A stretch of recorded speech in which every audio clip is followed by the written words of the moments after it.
You fold your money the same way every time. Biggest bill on the inside, all of them facing the same direction, folded once, front pocket, never the back.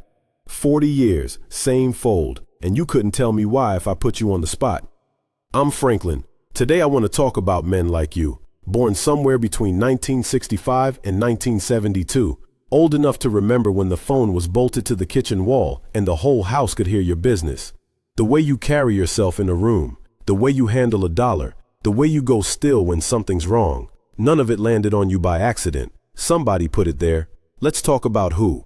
Start with your face. Somebody hands you bad news. The test came back wrong. The job's gone. The car needs a transmission you don't have the money for this month, and your face does almost nothing. Maybe a slow nod. Maybe you rub your jaw one time. People who don't know you think you didn't hear them. People who do know you understand that's the loudest your face is allowed to get. That control didn't come free, and you learned it young. Watch a man from your era get pulled over. Watch the voice drop, the hands go to 10 and 2 before anybody asks. The whole body goes smooth and slow and agreeable. It's a routine, rehearsed long before he ever had a license. Calm on purpose, because somebody taught him that staying calm was a skill he'd need more than algebra, and they turned out to be right more often than the school was. There's a name for it. Two researchers back in 1992 called it cool pose. The way a lot of black men learn to keep the inside and the outside in two separate rooms. Stay smooth. Don't let anybody see it cost you something. The downside is real. You can get so good at the still face you forget how to open the door even when you're home. The locks are off, and the person across from you loves you. But the skill itself kept people whole. You don't get to be 58 years old in this country running hot all the time. The cool was a toll, and you paid it so smooth nobody ever saw you reach for your wallet. Now ask yourself something. Who do you remember being that calm? Because you didn't invent it. You copied it off somebody.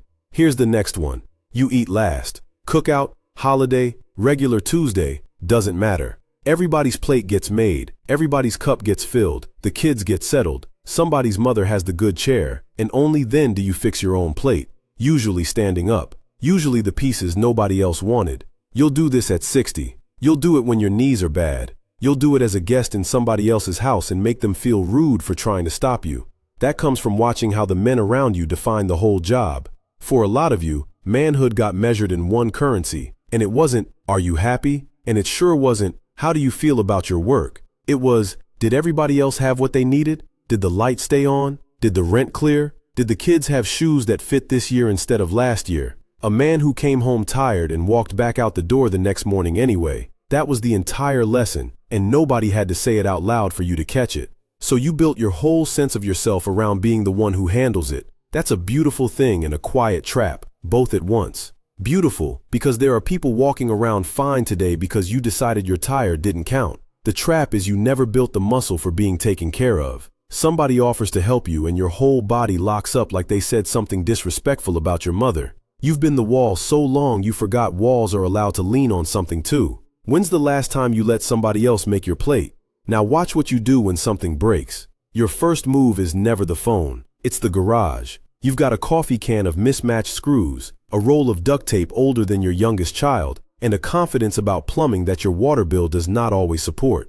Calling a professional feels like admitting something you're not ready to admit. So you'll watch a video, you'll skin a knuckle, you'll say a few words you wouldn't say in front of your mother, and you will get that toilet running again before you'll hand a man $80 to do it in 15 minutes. Money was tight coming up, help was expensive, and the men you came around fixed what they had because replacing it was not on the table. You learned by standing next to somebody holding the flashlight wrong and getting told to hold it right. You learned which end of the screwdriver does the work because it got put in your hand while a grown man walked off to answer that wall phone. The knowledge moved sideways, through the hands, while everybody acted like nothing was being passed down at all. The gift is you are not helpless. Drop you anywhere and you'll make it. You can cook, you can fix, you can stretch a little into a lot, and feed 6 people off a meal that was built for 3. The cost is you'll suffer through a 3-hour job out of pride when the right answer was sitting in your pocket the whole time. But that coffee can of screws is a man quietly telling you he can take care of himself. You keep it for the same reason your father kept his. Let's talk about how you leave the house. You've got clothes you will not be seen in public wearing, and clothes that are for good, and the line between them is one you could draw in your sleep. The crease has to be right. The shoes cannot be scuffed. You'll be 5 minutes late before you'll walk out ashy. And if your hairline isn't tight, the whole day feels crooked, like a picture hanging wrong on a wall that only you can see. A lot of that traces straight back to Saturday mornings in front of the television. Soul Train came on, ran from 1971 all the way to 2006, and for 1 hour you watched people who looked like you move like the coolest souls on the planet. The clothes, the walk, the way somebody could come down that line and own the entire room with nothing but a clean fit and the right amount of attitude. You learned early that looking good wasn't vanity. It was an argument you got to make before you opened your mouth. In a world that had already decided a few things about you before you cleared the doorway, the fit was the first word you got in your own defense. So you iron. You keep the good shoes for good. You teach your son how to shake a hand and look a man in the eye, and you fix his collar before he leaves the house, even though he is 30 years old and has a collar of his own. You're handing down the one piece of armor you were always sure worked. The clothes were just where it showed up. How many of us learned more about how to carry ourselves from 1 hour of television on a Saturday than from anything that ever called itself a lesson? Speaking of Saturday, put on the right song right now and watch what happens to you. 4 notes in. You don't decide to react. Your body just goes somewhere without asking permission. A particular bass line and suddenly you're 19, the windows are down, and you've got all your hair and none of your responsibilities. The right song will walk you straight back into a room that got torn down 20 years ago and let you stand in it. That's because of how you had to get your music in the first place. You waited for it. You sat by the radio with your finger hovering over the record button, trying to catch a song clean before the DJ talked over the intro. And when he talked over it anyway, you took it personal. You watched the whole thing turn over in real time, too. The funk your older cousins wore out on the turntable became something brand new the day a kid in the Bronx figured out you could take the best 4 seconds of a record and loop it forever. You were alive for the before and the after. You can hum the original and the song that sampled it, and you know which came first. So music isn't background noise for you. It's a filing system. Every important thing that ever happened to you has a song bolted to it, and when that song comes on, the whole file flies open. That's why you can't just have it on low while you clean up around the house. The volume is part of the medicine, and your kids, bless their hearts, will never fully understand why a grown man has to stop sweeping, set the broom down, and stand in the middle of the floor pointing at the speaker like he's testifying. Here's a thing you do that you have never once thought about. You pass another man around your age, don't know him, never seen him, never will again, and you both do the nod. Little upward tip of the chin.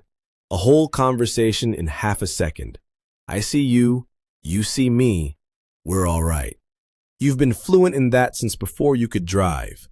You came up in an economy of respect, where manners weren't about being fancy, they were about dignity, and they were about safety, and the two were braided together so tight you couldn't pull one loose from the other. You said sir and ma'am. You didn't call grown people by their first names. You spoke when you entered a room, and the part that mattered most, the part nobody talks about, you expected it back. A man could have empty pockets and still walk like the rent was paid early, because respect was a currency he could carry on the days the other kind ran short. That's why disrespect lands so hard on you now, harder than the moment usually deserves. A young person mumbles past you without speaking, and something in your chest quietly files a complaint. The kid's barely even part of it. Respect was one of the few things they couldn't tax you on, garnish from your check, or lay you off from, and watching it get treated like it's optional feels like watching somebody be careless with money you bled for. So you hand that same code down to your own, not to make them stiff, but to give them something nobody can ever repossess. When's the last time somebody gave you the nod, and you actually felt it land? Here's one most people miss about you completely. You are funny in a very specific way, fast, dry, and aimed like a dart. You can take a tense room and crack it wide open with one line, delivered without so much as a smile on your own face. You learned early that comedy is a tool, not just a toy. The right joke at the right second can drop a man's blood pressure, end an argument before it starts, or tell somebody you love them without using a single soft word. Because that's how love often moved around you, sideways, folded inside a joke. A lot of the men in your life never once said, "I'm proud of you, son." They said something that sounded almost like an insult, but landed like a hand on the shoulder, and you learned to hear the second meaning underneath the first one. A whole language built on saying the opposite of what you mean and trusting the other person to be smart enough to translate. You got good at it. You can roast a man you would take a bullet for, and he knows exactly where he stands with you the whole time.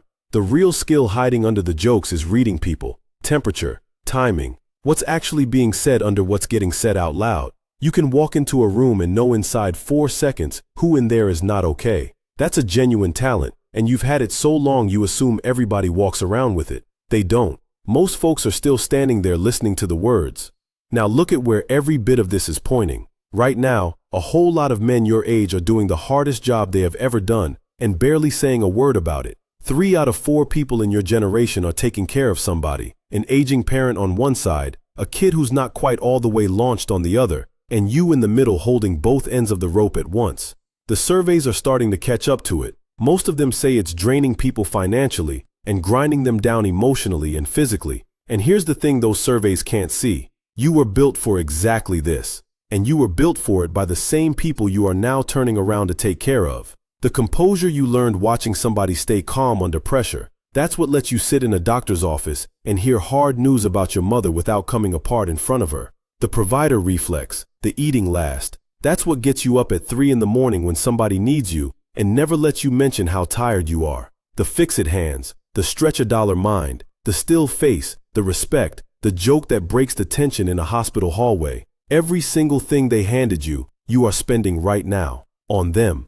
That's the part that'll sit you down if you think about it too long. Those lessons were a deposit, made years ago, in your name.